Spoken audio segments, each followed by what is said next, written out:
नमस्कार शेतकरी बंधूंनो, महाराष्ट्रामध्ये संपूर्ण जिल्ह्यामध्ये बऱ्यापैकी वळवाचा पाऊस पडून गेला आहे. हा व्हिडिओ करण्याचा उद्देश वळवाचा पाऊस पडून गेल्यानंतर हुमणीचे जे भोंगे आहेत ते मोठ्या प्रमाणात जमिनीतून बाहेर पडतात आणि त्याचं नियंत्रण कसं करायचं याचा आपण प्रयत्न करतोय. याच्यामध्ये आता आपण हा व्हिडिओ करत असताना परवाच आम्ही आमच्या फार्म हाऊसला आलो होतो आणि रात्रीच्या वेळेस बाहेर बसल्यानंतर लक्षात आलं की 7च्या दरम्यान अक्षरशः वाऱ्याच्या वेगानं भोंगेरे आमच्या फार्म हाऊसमध्ये असणारी जी झाडं आहेत त्याच्यामध्ये जास्वंदीचं झाड असेल, शोभेच्या पानाची झाडं असतील, रातराणीचं झाड, त्याचबरोबर जांभळाची झाड आणि पेरूचं झाड याच्यावर अक्षरशः वाऱ्याच्या वेगानं हे किडे आले आणि खात्री केल्यानंतर लक्षात आलं की हुमणीचे हे भोंगेरे आहेत. कृषी विद्यापीठाच्या संशोधनातून यापूर्वीच्या वाचनानंतर लक्षात असं आलं होतं की हुमणीचे भोंगेरे हे बाबळीच्या झाडावरती येतात, त्याचबरोबर लिंबाच्या झाडावरती येतात, बोरी झाडावरती येतात. पण या किड्यांनी सुद्धा सध्या त्यांची खाण्याची पद्धत बदलली का हे खात्री केल्यानंतर लक्षात आलं की हे जे आलेले भोंगे आहेत हे सगळे भोंगेरे हुमणीचेच भोंगेरे आहेत. तर याचं प्रबोधन करण्याच्या दृष्टिकोनातून आपण हा व्हिडिओ केला.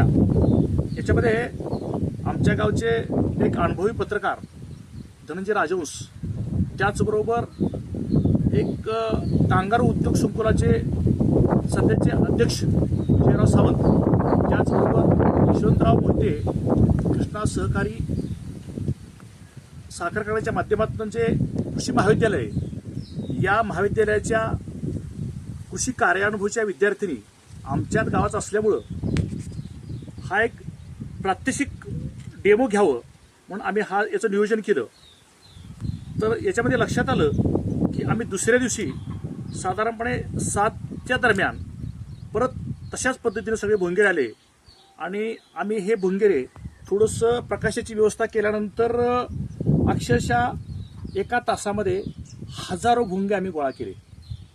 आता हे भोंगेरे गोळा केल्यानंतर आपल्याच कृषी विद्यापीठाच्या शिफारशीनुसार त्याच्यामध्ये एक 10 लिटरच्या पाण्यामध्ये एक 20 ml 20% क्लोरो टाकलं आणि त्याचं द्रावण तयार केलं. काही मिनिटांमध्ये हे भोंगेरे मृत झाले. तर शेतकरी बंधू, आम्हाला असं सांगायचं आहे, सध्या ज्या ज्या ठिकाणी अशा पद्धतीनं भोंगेरे येत आहेत त्या ठिकाणी अशा पद्धतीचं नियोजन करून सुरुवातीच्या काळातच भोंगेऱ्याचा नायनाट करणं गरजेचं आहे. का तर भोंगेरे ज्यावेळेला झाडावरती येतात त्यावेळेला तिथं आल्यानंतर नर आणि मादीचं मिलन होतं आणि नर आणि मादीचं मिलन झाल्यानंतर 2 ते 3 दिवसामध्ये मादी जवळ असणाऱ्या शेतामध्ये अंडी घालते.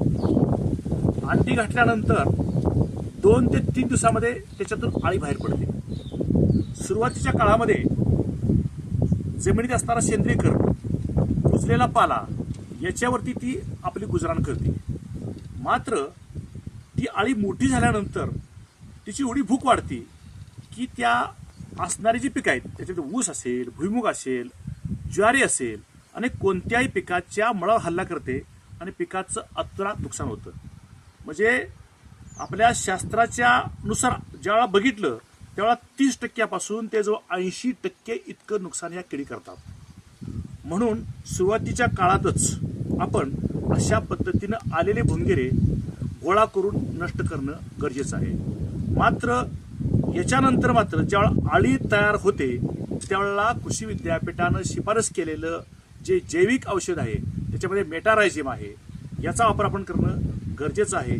त्याचबरोबर नेचर केअर फर्टिलायझर्स लिमिटेड विटा यांनीही त्याच्यामध्ये चांगल्या पद्धतीचं एक जैविक औषध तयार केलेलं आहे, ग्रब गार्ड म्हणून, याचा वापर करणं गरजेचं आहे.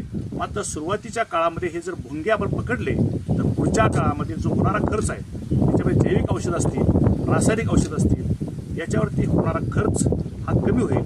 तरी शेतकरी बंधूंनी या सुरुवातीच्या या महिन्यामध्ये अजून ज्या ज्या ठिकाणी भोंगेरे येतात त्या त्या ठिकाणी भोंगेरे गोळा करून नष्ट करणे प्रयत्न करावा.